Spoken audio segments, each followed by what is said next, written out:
In today's Community Focus, we're joined in studio by Providence Mayor Jorge Elorza. Mayor, we appreciate you being here. Thanks for having me, Kim. I want to start with something that's gained national attention, and I don't want to belabor this because I know you've talked about it multiple times, but we're looking at video here of a confrontation that you had with Governor Dan McKee on Wednesday evening. We know this was about the Providence teachers' contracts. Watching this back, Mayor, do you feel like this was the best way to confront this situation? Well, let's be real about what the situation actually was. This is not a situation where his security stepped in to protect him. This is a situation he stepped in to shield him from having a conversation with me that he's refused to have with me and with the community. And what's at stake is the Providence teachers contract. This is the contract that's going to dictate and control education in my city for the next 30, 40, 50 years. The stakes are just too high for this to be done in secret, for him to hide from the community and not to share the details of what's in there and not engage the community in it. So, there's still a couple of hours before it's a done deal. And I just continue to urge both him and the commissioner. They know that where the road they're going down is not the right thing to do. Who do they serve? The people of the state or the teachers union? Please do the right thing and stop this from going forward. I know reporters asked you multiple times yesterday during a press conference if you regret your actions. You didn't really answer that directly. Do you regret the approach you took to have that dialogue with the governor? Well, I'll tell you this. So, I feel bad that it happened during Waterfire's event. So I've spoken to Waterfire, and I'll tell you pretty much exactly what they told me. They said, no need, it was nothing. And so I feel bad that it happened at Waterfire. But in terms of speaking to the governor, this is just such an important issue. He can't hide behind it. Remember, they signed this contract and they essentially told the community, you'll find out the details when it's all said and done.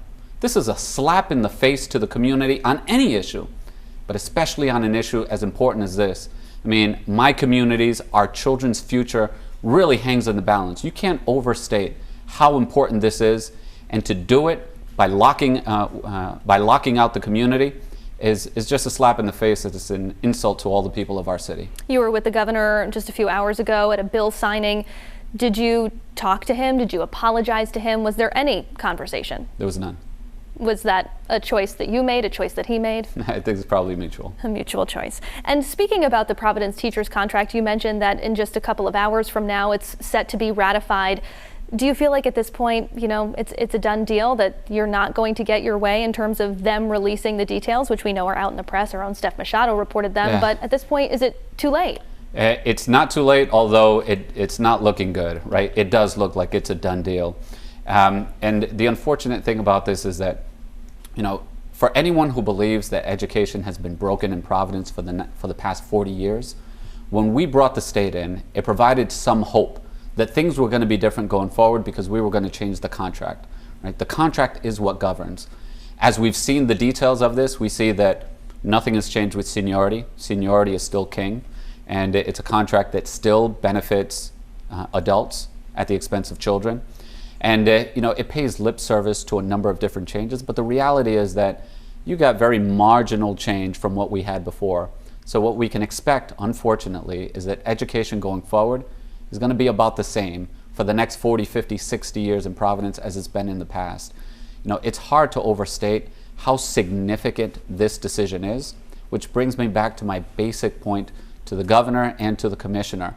For something this big, you can't do it in secret and you can't hide from the community. Not only share the details have now leaked out, but engage the community, allow them an opportunity to at least provide some input, something that's going to affect us for such a long time. They deserve and they're owed the opportunity to provide their input. Last question about this confrontation. Some have said it's politically motivated. You're expected to run for governor and challenge Dan McKee. You said yesterday it's not politically motivated, so I won't ask you that question again. But when are you going to make a decision whether or not to challenge him? I really don't know, but I do want to address this issue directly. Was it politically motivated? Anyone who thinks that doesn't know me, doesn't know how I operate, and I've been on this for the past couple of years talking about the significance of this new teacher's contract. This decision to bring in the state so they can reform the contract is something that really should have been done decades ago. and it had never been done. I stepped in to do this at great political risk and political cost, but I don't care about that stuff because it's the right thing to do. The reality is that under the previous contract, we could keep doing more of the same, but we were going to get the same results. And this was an opportunity to finally cut our cord from the past and have a new future with some hope and some changes. And unfortunately, what we see is that while this contract makes slight changes, it's really marginal. But we're long since past the point of needing marginal changes. I grew up in the city. My son is going to go to school in the city. I lived my entire life with people who have been educated in the school department. And I know so many families that put all of their hopes and dreams for their family and for their kids into our school department. And to see this opportunity thrown away to make a difference in people's lives for the next generation, it's really hard to see. I want to switch gears a little bit. Obviously, a lot happening in Providence outside of the teacher's contract. But earlier this month, you announced a pilot program for lower income families that would provide them $500 a month in guaranteed income. Can you tell us where that's at? Can people start applying yet, or when can they apply? Yeah, so they can apply on the week of August 12th. And what it is, it's really based on these two ideas. What we're doing is just not working, and we need to try new and different approaches. And the second is this reality that in this country, being poor is really expensive. So if you're poor and you can't afford to make the repairs in your car, it's going to break down one day and you're not going to make it to work. There might be consequences, you may be laid off. If you're poor and you don't have consistent childcare and you can't afford it, well, that's going to limit your ability to have a job, hold it down, and just move about and do what you need to do in life. And so what we're offering is unrestricted $500 a month to 110 residents throughout the city as part of this pilot program. And it's modeled on what we've seen in other places. And what we found is that people who participate in these programs, they're much more likely to be employed full-time afterwards than they were before, and they're much more likely to be employed full-time than people who didn't participate in this program. This is not a handout, it's a hand up. And I encourage everyone to please check it out and apply if you qualify. Go to pvdgi.com for the Guaranteed Income Program. I want to talk to you about mask wearing. Newport, Central Falls have decided to reinstate a mask mandate inside of public buildings, the city buildings. Are you re-engaging with mask wearing and COVID protocols? We were talking about this before we came on set. The Delta variant is spiking. We're seeing more cases. What's your thinking in terms of how to protect the people of Providence? Yeah, it's something that we're keeping a very close eye on. And what I've consistently looked at is the wide availability of vaccines, and I believe that we have that. Looking at trends in terms of infections, and then very importantly also looking at hospitalizations. And so hospitalizations have still remained relatively low, and that's definitely an encouraging sign. But the increased numbers of infections of this Delta variant is really concerning. Today I was reading about a potentially new variant, and so this looks like something that's going to be out there for a while, and so we'll continue to keep a close eye and take action as necessary.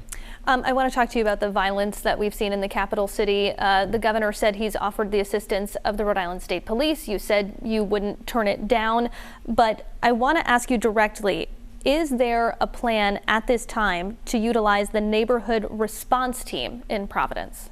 No. I believe when the governor first sent that letter, I will give him the benefit of the doubt, and I believe that he sent it out in good faith.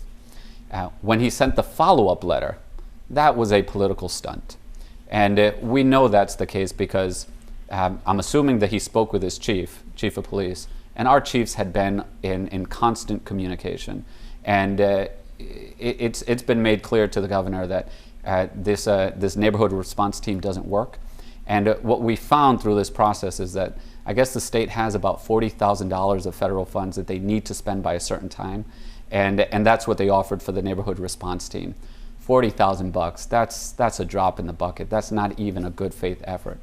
Now, with that said, our chiefs continue to talk, and if there is a genuine offer and an effort to help us with to address any aspect of crime, absolutely, we welcome it. And we'll coordinate to make sure that we can not just take advantage of that, but find the right partnerships. So our chiefs continue to talk, and hopefully we'll have a good strategy. There was a recent incident involving some teenagers in a car. There was a pursuit.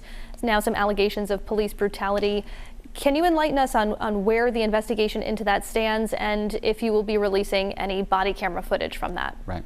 So as soon as I became aware of this, well, actually even before I became aware of this, our police department activated the protocol for this. So we brought in the Attorney General's office, and the Attorney General has opened an investigation. Now they've asked us not to release the video until they significantly finish, or something like substantially complete their investigation. So I'm hoping that that's going to be soon, because our policy is, regardless of how bad it is, just put the videos out there. It's best to be transparent with the community. I'll tell you this, Kim, I've seen the video and it is appalling. It is absolutely appalling. And we've suspended some officers for this, and that's about as much as I can say right now until the Attorney General's investigation is, I guess, quote unquote, substantially complete. But we have taken immediate action, and I suspect there's going to be additional action taken because of this. Have you spoken to the families of those teenagers? I have not. I have not.